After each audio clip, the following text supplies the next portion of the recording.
네, 오늘은 이 십과의 두 번째 주제인 심판의 과정들, 어떻게 심판이 진행되는지에 대한 설명을 하고 있습니다. 우리 교재에 보시면 심판에 두 가지 국면이 있다라고 얘기했습니다. 바로 재림 전 심판과 재림 후 심판에 관한 내용입니다. 이 심판에 대한 내용은 우리가 소망반 시간에서 구속사적인 예언을 공부하면서 구체적으로 다시 다루게 될 것입니다. 그래서 오늘은 제가 이 두 가지 심판이 있을 것에 대한 분명한 사실 확인과 또 심판 과정에 드러나는 이런 하나님의 사랑의 모습에 대해서 제가 더 좀 자세하게 설명을 드리려고 합니다. 우리 교재에 보시면 이 두 가지 심판을 도표로 설명하고 있습니다. 예수님의 재림을 중심으로 해서 시간적으로 첫 번째 심판인 재림 전 심판이 있고, 또 이어서 재림 후 두 번째 심판이 있을 것을 성경절을 통해서 우리에게 증거하고 있는 것이죠. 사람들이 예수님의 심판이라고 이야기하면 두려움을 갖고 있고 또 거부감을 가지고 있지만 심판에 대한 온전한 이해는 가지고 있지 못합니다. 심판에 대한 잘못된 생각들을 가지고 있다는 것이죠. 그리고 성경적으로 하나님의 심판이 무엇을 의미하는지, 왜 이 심판이 꼭 필요한지에 대한 확실한 이해를 가지고 있지 못하다는 것입니다. 그저 심판을 두려움으로 웬만하면 피하고 싶은 것으로 이렇게 생각합니다. 그런데 여러분, 하나님께서 우리에게 심판을 끊임없이 약속하시는 이유가 무엇입니까? 이 심판은 우리를 위한 것입니다. 우리가 오늘 심판이 왜 중요한지, 이 심판이 우리에게 어떤 의미인지를 좀 더 자세하게 우리가 알 수 있게 되기를 바랍니다. 우리가 이 심판의 두 가지 국면을 잘 이해하기 위해서는 우선적으로 우리가 구약의 절기와 또 성소제도에 대한 이해를 가지고 있어야 합니다. 그래야 이 재림 전 심판에 대한 충분한 이해를 가질 수 있습니다. 우리가 잘 아는 것처럼 이스라엘 백성들은 하나님께서 광야로 인도해 내실 때부터 이 성소제도를 가지고 살았습니다. 성소제도가 어떤 것입니까? 이스라엘 백성들이 세 지파씩 동서남북으로 나눠져서 살고, 그 중심에 하나님께서 가르쳐 주신 식양대로 성소를 짓게 하였는데, 이 성소제도는 인간을 구속하시기 위해서 이 땅에 오시는 예수 그리스도의 그 사역과 삶을 표상하는 것입니다. 속죄의 과정들이 성소라는 것을 통해서 이스라엘 백성 삶 속에 있었죠. 이 성소제도는 이스라엘 백성의 삶 자체였습니다. 삶을 살면서 생활 습관 속에 하나님의 구속의 계획을 기록해 놓으신 것이죠. 우리는 지금 성경을 보고 또 많은 하나님의 계시의 자료들을 보면서 우리가 이 성소제도를 깨닫고 우리의 구속이 십자가 안에서 어떻게 이루어지는지를 깨닫게 됩니다. 이스라엘 백성들은 이 백성들 생활 삶 속에 하나님의 구속의 복음을 기록해 놓으신 것이죠. 이것이 바로 성소제도입니다. 그리고 이 성소를 중심으로 해서 살아가고 있는 이스라엘 백성들은 매 절기가 있었습니다. 유월절, 무교절, 또 요제절, 오순절, 나팔절, 대속제일, 장막절, 이렇게 대표적으로 7개의 절기가 있었습니다. 이 절기들을 통해서 그들은 하나님의 구속의 계획이 어떻게 진행되는지를 날마다 숙지하며 몸으로 익히고 살았다는 것이죠. 우리가 이 절기들을 살펴보면 이스라엘 백성에게는 두 가지 달력이 있었는데, 하나는 밀력, 일반적인 사용하고 있는 달력입니다. 그리고 또 하나는 이 절기와 관련돼서 사용되었던 종교력이라는 성력이 있었습니다. 그래서 이스라엘 백성은 오랜 시간을 살지만 실제로는 1년 단위로 살았다고 볼 수 있습니다. 6월절부터 시작해서 장막절까지 1년 단위로 시작되죠. 그래서 1년이 다 끝나갈 때쯤 되면 나팔절로 1년의 끝을 알립니다. 그리고 곧 이어서 10일 후에 대속제일이 시작되죠. 그러면 대속제일에 무슨 일을 하는가 하면 1년 동안 이스라엘 백성이 성소를 중심으로 살았는지 안 살았는지를 조사하는 일이 있습니다. 그리고 1년 동안 이 성소에 다 전가되었던, 휘장에 뿌려졌던 이 죄들이 완전히 도말되는, 성소가 정결해지는 그런 날이 바로 대속제일이었습니다. 그리고 1년 동안 성소에 전가됐던 모든 죄를 다 도말할 뿐만 아니라, 그리고 이스라엘 백성들을 다 조사해서 성소를 중심으로 자기 죄를 뉘우치고 살았는지 살지 않았는지를 찾아내게 됩니다. 그래서 성소에서 자기의 죄를 고하지 않은 사람들은 어떻게 될까요? 대속죄일이 끝날 때 그들은 이 조사 심판을 통해서 찾아낸 다음에 이 이스라엘 공동체에서 추방당했습니다. 그리고 이 대속죄를 통해서 하나님의 의를 의지했던 모든 사람들은 다시 한번 장막제를 통해서 축제일로 보내며 새로운 한 해를 맞이하게 되는 것이죠. 이것이 이스라엘 백성이 그 1년을 보내는 방법이었습니다. 그래서 매년마다 마지막 대속죄일이 되면 조사 심판이 있었다는 것입니다. 성소가 정결해지는 때에 그런 일이 있었다는 것이죠. 이것이 바로 심판의 개념을 이해하는 데 아주 중요한 내용입니다. 이스라엘 백성들이 이런 과정을 통해서 삶을 살았다는 것이 바로 다니엘서와 요한계시록의 그 예언을 공부하다 보면 이 세상의 마지막 하나님이 심판이 있을 때 이런 일이 있다는 것을 우리가 깨닫게 됩니다. 먼저 다니엘서 그 7장 9절과 14절에 있는 말씀을 제가 한번 읽도록 하겠습니다. 내가 보았는데 왕자가 놓이고 옛적부터 항상 계시니가 좌정하셨는데 그 옷은 희기가 눈 같고 그 머리털은 깨끗한 양의 털 같고 그 보좌는 불꽃이요 그 바퀴는 불붙는 불이며 불이 강처럼 흘러 그 앞에서 나오며 그에게 수종하는 자는 천천히요 그 앞에 시위하는 자는 만만이며 심판을 베푸는데 책들이 펴놓였더라. 자, 여기 보시면 9절과 10절에 이상 중에 다니엘이 보았을 때 왕자가 있었습니다. 그 왕자에 누가 앉아 계십니까? 옛적부터 항상 계시니가 좌정하고 계셨습니다. 그리고 그 앞에 보시면 심판을 베풀기 위해서 책들이 펴놓여 있었다라고 하였습니다. 그리고 이어서 13절에 보시면 내가 또 밤 이상 중에 보았는데 인자 같은 이가 하늘 구름을 타고 와서 옛적부터 항상 계신 자에게 나와 그 앞에 인도되매 그에게 건세와 영광과 나라를 주고 모든 백성과 나라들과 각 방언하는 자로 그를 섬기게 하였으니 그 권세는 영원한 권세라 옮기지 아니할 것이요 그 나라는 패하지 아니할 것이니라 라고 하였습니다. 여기 이제 그 9절과 10절에 옛적부터 항상 계시니가 앉아서 심판을 베풀고 있었습니다. 그 앞에 책들이 펴놓여 있고 그리고 보통 여러분 우리가 일반적으로 생각하고 있던 심판의 개념은 어떤 것이었습니까? 하나님께서 세상을 심판하기 위해서 하나님 보좌로부터 나오는 것이죠. 근데 여기 있는 심판 이야기는 좀 다릅니다. 어떻게 되어 있는가 하면 옛적부터 항상 계신 이 앞으로 인자 같은 이가 나가고 있는 것이죠. 방향이 세상을 향한 것이 아니고 인자 같은 이가 하나님께로 가게 된 것입니다. 우리가 지난 시간에 성령의 역할을 무엇이라 했습니까? 죄에 대하여, 의에 대하여, 심판에 대하여 책망한다라고 했죠. 이게 성령의 역할이었습니다. 그러면서 죄에 대하여라면 세상이 얼마나 죄인인지를 깨닫게 해주시는 것이고 의에 대해서야 하면 어떤 것입니까? 내가 너희를 떠나 아버지께로 감이다. 이것이 의에 대한 것이다 라고 했죠. 예수님께서 하나님께로 가는 것이 우리의 의라는 것입니다. 여기도 마찬가지입니다. 인자 같은 이가 옛적부터 항상 계신 하나님께로 나가고 있습니다. 그리고 그 앞에 책들이 펴놓여 있고 심판을 베풀고 있었다는 것입니다. 이것이 여러분 재림 전에 있는 심판에 관한 설명입니다. 이것을 우리가 이해하기 위해서 성소 제도와 절기를 살펴보아야 하는 것입니다.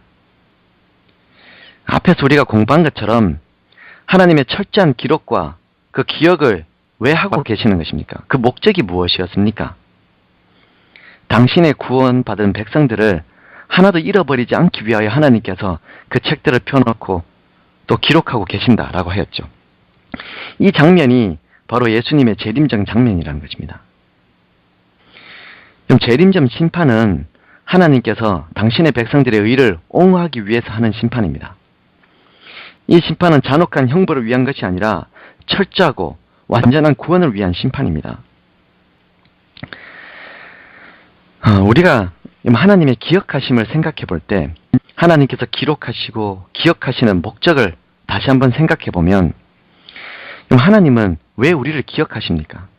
하나님이 여러분과 저를 기억하고 계신다라는 말이 은혜롭게 들리십니까? 제가 이 기억한다는 말을 참 은혜롭게 들은 적이 있습니다. 그 말이 바로 예레미야 2장 2절에 있는 말씀 때문입니다. 예레미야 2장 2절의 말씀을 보면 이렇게 기록되어 있습니다. 가서 예루살렘 거민의 귀에 외쳐 말할지니라. 여호와께서 이같이 말씀하시기를 내 소년 때의 위와 내 결혼 때의 사랑 곧 씨 뿌리지 못하는 땅 광야에서 어떻게 나를 쫓았음을 내가 너를 위하여 기억하노라 라는 말씀입니다. 우리가 잘 아는 것처럼 이 예레미야는 눈물의 선지자였습니다. 그는 예루살렘 거리를 오가면서 눈물로 호소했던 사람이죠. 이때 이 예레미야의 설교를 들었던 사람이 바로 청년 다니엘이었습니다. 그 이후에 다니엘은 예레미야의 기별을 기억하고 이스라엘 백성들의 이 포로 귀환을 위해서 간구했던 사람이죠. 이렇게 눈물로 자신의 민족의 그 마지막을 호소했던 예레미야. 그에게 하루는 하나님께서 임하셔서 이렇게 말씀하십니다. 너는 예루살렘 거민의 귀에 외쳐 말해라. 내 소년 때의 위가 무엇입니까? 그 소년 때의 사랑과 이야기들, 그리고 결혼 때의 사랑, 청년 때에 사랑하는 사람을 만나서 정말 열정적으로 살았던 그 모든 시간들, 그리고 씨 뿌리지 못하는 땅 광야, 척박하고 정말 험난하고 어려운 시절들 속에서 네가 나를 어떻게 따랐는지 내가 너를 위해서 기억한다 라는 말씀을 하고 계십니다. 무엇을 어떻게 기억하시는 것입니까? 네가 나를 어떻게 따랐는 것인지를, 너의 의를 내가 너를 위하여 기억하고 있다는 것이죠. 하나님께서 말씀하시는 것은 너를 위해서 기억한다는 것입니다. 여러분, 이 말씀이 저에게 얼마나 큰 복음이 되는지 모릅니다. 누군가가 저를 기억할 때 나를 위해서 기억해 준다는 것은 어떻게 기억하는 것입니까? 예를 들어 여러분들이 저를 기억하실 때 저를 위해서 기억하신다고 할 때는 어떻게 기억해 주시는 것입니까? 제가 잘못한 것, 이런 것들은 다 잊어버리시고 제가 잘한 것, 그리고 좋았던 면들, 이런 면들만 오랫동안 기억해 주시는 것, 이것이 저를 위해서 기억해 주시는 것입니다. 사람을 위해서 기억하는 것은 이렇게 하는 것이죠. 가장 큰 것, 장점으로 기억해 주는 것입니다. 한 번은 저희 큰아이에게 제가 물었습니다. 너는 아빠를 어떻게 생각하냐? 지금까지 지나오면서 너희 아빠가 어떤 사람이었다고 생각하느냐? 라고 물었더니 정말 제가 기억하지 말았으면 좋겠다라고 생각되는 것만 이야기하더라고요. 제가 잘해줬던 것, 부모로서 헌신했던 이야기보다 섭섭하게 했던 이야기, 또 마음 아프게 했던 적, 이런 것들을 오랫동안 기억하고 있다는 것입니다. 이것은 상대방을 위해서 기억하는 것이 아니고 그야말로 나 자신만을 위해서 기억하는 것입니다. 근데 하나님께서 우리를 기억하실 때 너를 위하여 기억하신다. 저는 이 말이 너무 좋습니다. 하나님께서 내 인생을 다 알고 계십니다. 지금까지 어떤 인생을 살았고 내가 어떻게 하나님을 믿었는지, 제 소년 때의 위와 결혼 때의 사랑과 씨 뿌리지 못하는 땅 광야에서 어떻게 나를 따랐는지 하나님께서 나를 위하여 기억하고 계신다. 이 말은 저에게 복음이라는 것이죠. 그리스도는 우리의 작은 진심과 또 우리 가슴 속 깊이 있는 그 회개와 진심을 받아주시는 분이십니다. 여러분, 우리 하나님은 우리를 위하고 계시는 분이십니다. 꼭 믿으시게 되기를 바랍니다. 은혜라는 것이 어떤 것입니까? 은혜는 나 스스로가 무엇을 할 수 없을 때 나를 위하여 베푸시는 것이 은혜입니다. 사람들은 마지막 날 이렇게 이야기하면 고난과 핍박을 생각하죠. 하지만 오늘 이후로 여러분과 저는 마지막 날, 이 마지막 때에 고난과 핍박을 생각할 것이 아니라 우리를 위하여 베풀어지고 있는 하나님의 은혜를 생각하는 사람들이 되기를 바랍니다. 그리고 그 은혜를 볼 수 있고 또 따라갈 수 있게 되기를 바랍니다. 그리고 교재에 보시면 재림을 기준으로 해서 두 번째 심판, 재림 후 심판이 있을 것에 대해서 우리 교재에서 설명하고 있습니다. 이 재림 후 심판은 왜 있는 것일까요? 성경을 보면 재림 전 심판에 대한 기록이 있는 것뿐만 아니라 재림 후 심판에 관한 이야기도 기록되어 있습니다. 고린도전서 4장 5절에 보시면 그러므로 때가 이르기 전 곧 주께서 오시기까지 아무것도 판단하지 말라. 또 계시록 20장 4절에 있는 말씀입니다. 이 첫째 부활에 참여하는 자들은 복이 있고 거룩하도다. 둘째 사망이 그들을 다스리는 권세가 없고 도리어 그들이 하나님과 그리스도의 제사장이 되어 천년 동안 그리스도와 더불어 왕노릇하리라 라고 하였습니다. 그리고 그 밑에 보시면 또 이어서 4절에 계속 얘기합니다. 보좌들을 보니 거기 앉은 자들이 있어 심판하는 권세를 받았더라. 그들의 이마와 손에 그의 표를 받지 아니한 자들이 살아서 그리스도와 더불어 천년 동안 왕노릇한다 라고 하였습니다. 두 번째 심판에 심판하는 사람이 누구입니까? 그 첫 번째 부활에 참여한 자들이 천년 동안 그리스도와 더불어서 왕노릇한다라고 했습니다. 그러면서 거기 앉아서 심판하는 권세를 받았다라고 했죠. 짐승과 또 그의 표를 받지 않은 사람들이 살아서 그리스도와 더불어 천년 동안 왕노릇하면서 심판하는 것입니다. 구원받은 성도들이 하는 심판이라는 것이죠. 그 기간은 천년입니다. 그리고 고린도전서 6장 2절에 보면 성도가 세상을 판단할 것을 너희가 알지 못하느냐라는 말씀이 있습니다. 끝까지 순종하지 않은 사람들을 향한 그 심판이 있을 것이다 라는 것이 이 성경적인 기록이죠. 그리고 재림 후 심판은 누가 하는 것이라고요? 구원받지 못한 사람을 향한 하나님의 심판이 아니라 구원받은 사람들이 이 모든 세상을 향한 하나님의 심판에 관해서 깨달아가는 그 심판이 바로 이 재림 후에 있을 두 번째 심판이라는 것입니다.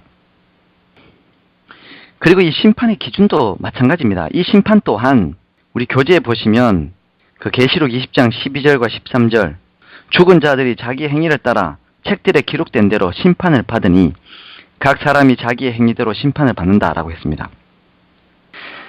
이런 기록들을 기초로 해서 여러분 우리가 이제 오늘 이 두 번째 심판이 주어지는 이유와 그 목적 또 이 심판을 통해서 무엇이 이루어지는지에 대해서 우리가 한번 살펴보도록 하겠습니다. 우리가 이 땅에 살면서 많은 그리스도인들이 갖고 있는 그 속상함이라는 것이 있습니다.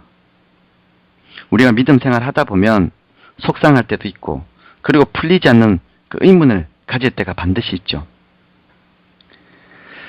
어떤 것들이 여러분 하나님 믿으면서 이해할 수 없는 일들이 됩니까? 의인들이 고난을 당하는 일들, 또 하나님을 믿지 않는 사람들이지만 여전히 행복하게 잘 사는 것들, 그리고 우리가 생각했던 것과는 다르게 세상이 전혀 믿음 없이도 잘 굴러가는 것처럼 보일 때, 이럴 때 정말 우리가 믿음 생활하는 것이 맞는가? 오히려 믿음 생활하는 것 자체가 인생에서 큰 손해가 되는 것 같은 느낌이 들 때, 이럴 때가 우리에게 얼마나 많이 있습니까? 이런 아픔은 우리만 갖고 있는 아픔이 아니었습니다. 우리가 성경을 읽어보면 그 대표적인 그 신앙인의 고뇌를 이야기하고 있는 노래가 있습니다. 시편 73편이죠. 아삽의 시입니다. 여기 12절까지 먼저 보면 이 시편 기자가 넘어질 뻔했던 이유가 무엇입니까? 실족할 뻔했던 이유, 그것은 악인의 형통함입니다. 우리가 믿음 가지고 사는데 우리 주변에 믿음 없는 사람들은 우리의 믿음과는 다르게 너무나 형통한 것입니다. 죽을 때도 건강하다는 것이죠. 고통 없이 죽는 것입니다. 고난도 없습니다. 심지어 그들은 아무런 고통 없이 자신에게 있는 모든 잔을 들이마시면서 도대체 하나님이 이것을 어떻게 알겠느냐? 하나님은 지식이 없다. 인생들의 이 고통과 아픔들, 또 어떻게 살아야 하는지, 이 땅에서 잘 살게 하는 법에 대한 지식이 전혀 없는 분이다 라고 조롱하는 것입니다. 여러분, 이 하나님에 대해서 지식이 없다라고 하는 말은 누구를 위한 조롱입니까? 그렇게 지식 없는 하나님을 믿는 사람들은 얼마나 지식 없는 사람이냐? 어리석다라는 이야기입니다. 하나님은 아무것도 아는 것이 없는데 그런 하나님을 믿고 있으니 너희는 얼마나 정말 어리석고 아는 것이 없는 사람들이냐? 라는 반문인 것이죠. 우리 믿음이 이런 것입니까, 여러분?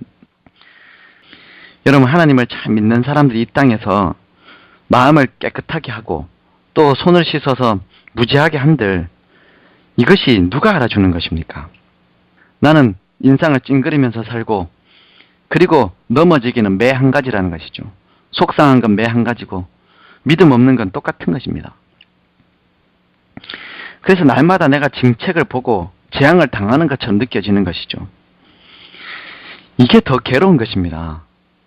여러분, 우리가 악인과 의인을 구분해서 살 때 나는 의인으로 살련다 이렇게 선택해서 내 인생이 정말 의인다우면 얼마나 좋겠습니까? 차라리 형통하게 사는 악인들처럼 그냥 웃으면서 편하게 그렇게 사는 게 훨씬 더 좋아 보이는 그런 고난을 경험하게 되는 것입니다. 얼마나 곤란한지 모르죠. 심히 곤란합니다. 그런데 여러분, 이렇게 믿음 안에서 내가 신실해지기 위해서 구로하고 애타하고 이런 일들이 어디에서 결론을 얻게 됩니까? 제가 28절을 읽어보면 이렇습니다. 하나님께 가까이 함이 내게 복이라. 내가 주 여호와를 나의 피난처로 삼아 주의 모든 행사를 전파하리라. 이것이 28절입니다. 결국 이 시편 73편의 결론은 내가 하나님께 가까이 하는 게 이게 나에겐 복이다 라는 것이죠. 그 이유가 무엇인가 하면 17절에 하나님의 성소에 들어갈 때에 저희의 결국을 내가 깨달았다. 주께서 참으로 저희를 미끄러운 것에 두시며 파멸에 던지시니 저희가 어찌 그리 졸지에 황폐되었는가 놀람으로 진멸하였나이다. 주여 사람이 깬 후에는 꿈을 무시함 같이 주께서 깨신 후에 저희 형상을 멸시하리이다. 여러분, 결국은 사람이 그 꿈에서 깬 이후에 꿈을 무시함 같이 이 모든 현실에서 우리가 깰 때가 있을 것입니다.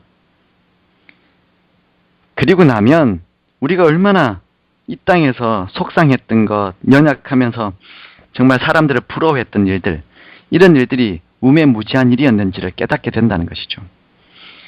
이 깨달음은 결국 성소에서부터 시작됩니다. 성소에서 무슨 일이 있었습니까?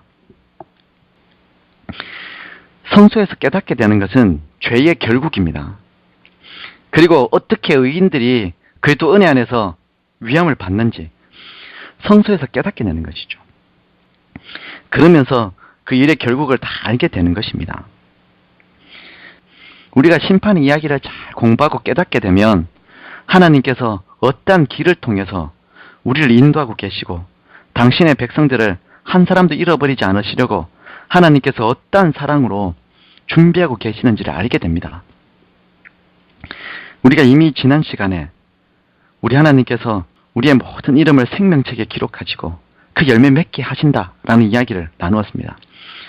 또 우리가 하나님께 의지했던 그 연약한 무릎의 기도도 알고 계시고 우리 속에 정말 꽃향기처럼 하나님께 아무도 모르게 드렸던 그 마음의 기도도 알고 계시고 우리 하나님께서 우리의 신앙을 알고 계시죠.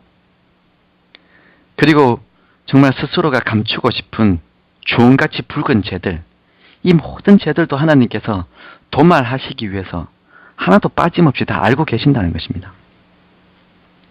그래서 주님 오시는 그날에 나는 나를 옹호하지 못해도 하나님은 나를 옹호해 주시는 분이 되어 주십니다. 그래서 하나님께서 심판하고 계시는 것이죠. 그리고 재림한 이후에 구원받은 성도들이 1000년 동안 주님의 보좌에서 왕노릇하면서 뭘 하는 것입니까? 하나님의 공의가 얼마나 은혜로운지, 얼마나 확실한 심판이었는지 그 의문을 다 제해주는 심판을 하신다는 것이죠. 하늘에서 누가 나의 손을 붙잡아주고 이 땅에서 우리가 누구를 의지하겠습니까? 오직 하나님밖에 없는 것이죠. 여러분, 우리가 오늘 공부를 통해서 살펴본 것처럼 우리 하나님은 철저한 심판의 하나님이 되어주십니다. 이 말은 우리를 철저하게 신원하시고 구원하신다는 것입니다. 이런 놀라운 하나님의 계획하심 안에서 우리가 오늘을 담대한 믿음을 가지고 생활할 수 있게 되기를 바랍니다. 함께 기도하시겠습니다. 사랑하는 주님, 주님께서 우리에게 이 죄 문제를 해결하기 위하여 우리의 삶을 철저하게 살피시고 지키고 인도해 주시는 하나님이 되어주셔서 감사합니다.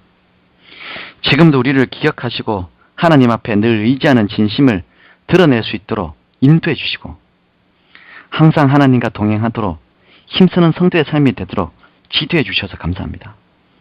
우리가 주님께 더 가까운 삶이 되게 하시고 하나님의 마음 안에서 우리가 더 담대한 마음을 가질 수 있도록 주의 심판대 앞에 설 수 있는 은혜에 젖은 마음, 예수 그리스도께서 살아계시는 담대한 마음을 가질 수 있도록 주님 축복하여 주시옵소서. 우리가 날마다 하나님의 오심을 기다릴 때 형벌을 바라보지 않게 하시고 오히려 우리를 향하신 하나님의 은혜를 더 크게 바라보는 지혜로운 성도가 되도록 주님 역사하여 주시옵소서. 또 우리의 하루를 주님께 의탁합니다. 하나님, 우리 삶 속에서 주님께서 홀로 영광 받으시고 온전한 주인이 되어 주시옵기를 예수님 이름으로 간절히 기도드립니다. 아멘.